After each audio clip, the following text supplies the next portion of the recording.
Hello theorists, and welcome to a theory close to my heart. Today we're dialing back to the mid-90s, dial-up internet, floppy disks, and the Game Boy. Pokémon Red and Blue arrived and everything changed. Professor Oak greeted us, and a simple choice, Charmander, Squirtle, or Bulbasaur, began our journey.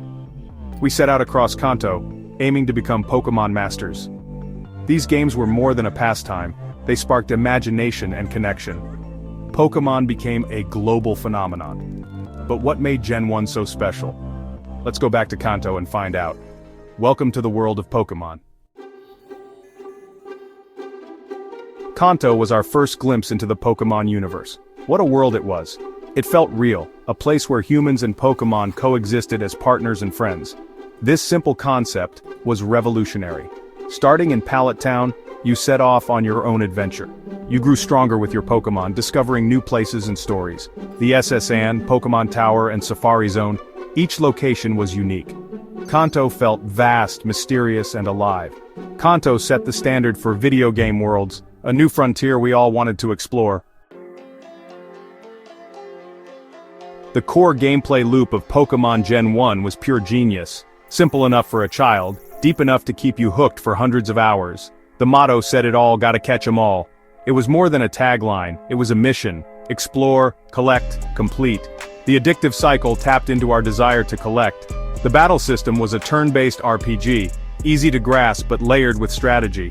Fire beats grass, water beats fire, grass beats water, a rock-paper-scissors mechanic at its core. But with 15 types, strengths, and weaknesses, building a balanced team became a strategic challenge. It was like chess, but with fire-breathing dragons and psychic cats. The real secret sauce? The link cable. Some Pokémon were exclusive to Red, others to Blue. To truly catch them all, you had to trade with friends. This turned a solitary experience into a social one, building communities and friendships. Gen 1's simplicity is something later generations have struggled to replicate. No complex breeding, no held items, no double battles, just you, your 6 Pokémon, and a world of adventure. This streamlined approach made the game accessible to everyone. It didn't overwhelm you with features, it focused on catching, training, and battling. That's why it worked so perfectly. It was simple, social, and endlessly fun. The genius was in what it left out. The experience was pure and focused, anyone could pick it up and play. And everyone wanted to. The magic was in the simplicity. And that's why Gen 1 became a global phenomenon. It was the perfect formula, and it still works today. Sometimes less really is more, that's the genius of Gen 1. Let's talk about the real stars, the Pokémon themselves. The original 151 designs are iconic, burned into our collective memory. Even if you've never played, you know Pikachu, Charizard, and Mewtwo. The designs were simple, memorable, and just fantastical enough to feel unique.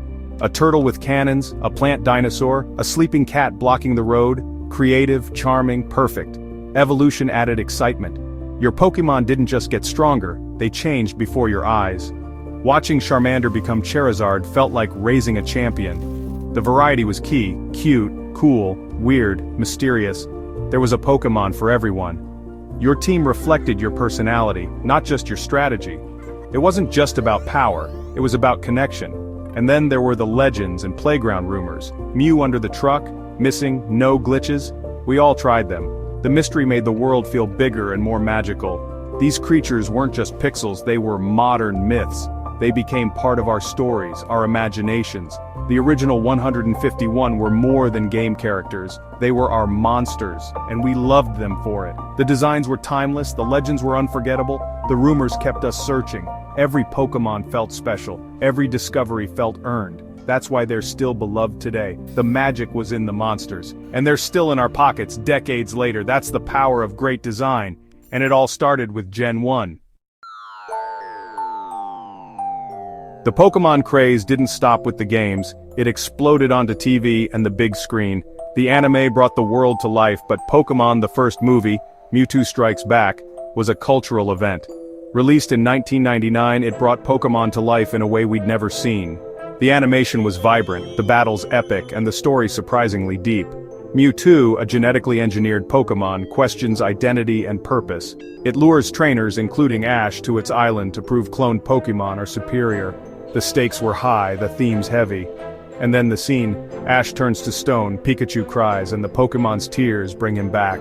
It was powerful, emotional, and cemented the bond between humans and Pokémon. The movie broke box office records and proved Pokémon was more than a fad.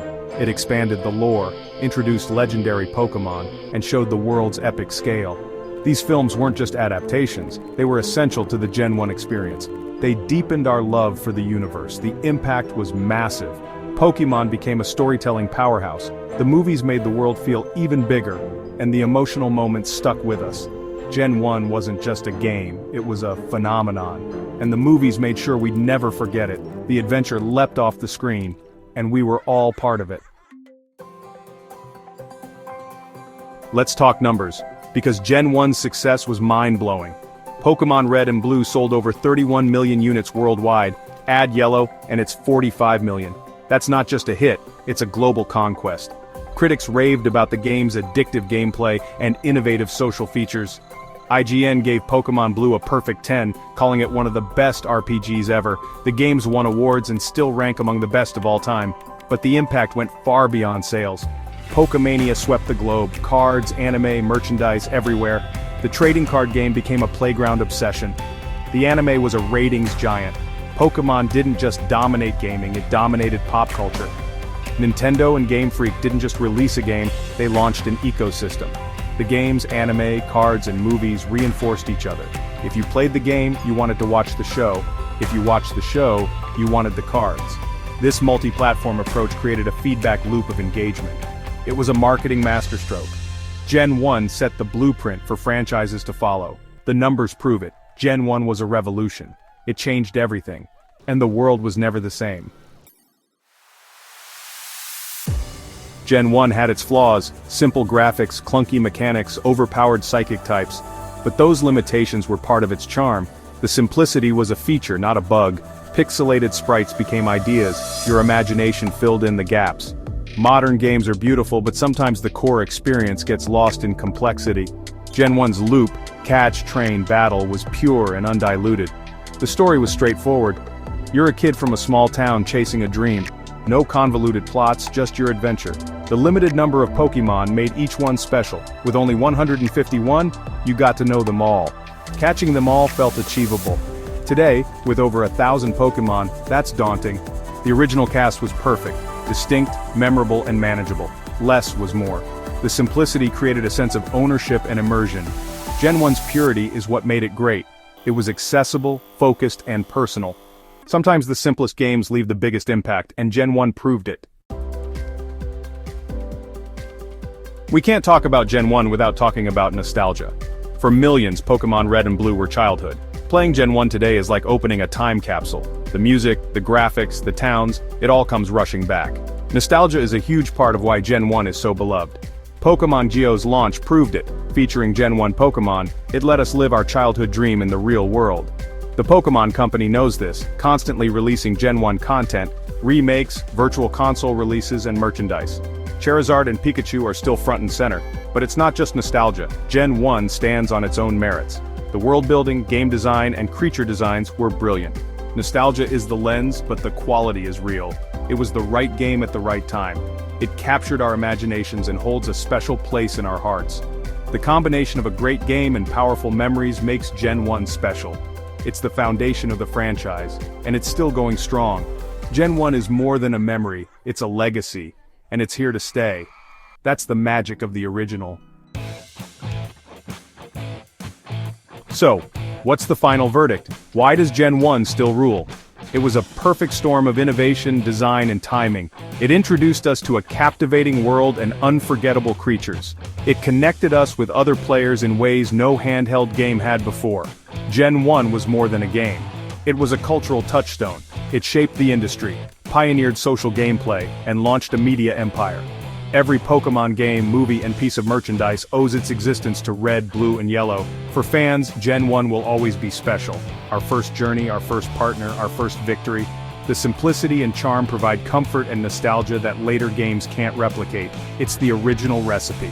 The classic formula. Sometimes you just can't beat the original. Gen 1's staying power comes from its heart, a world filled with amazing monsters and endless adventure.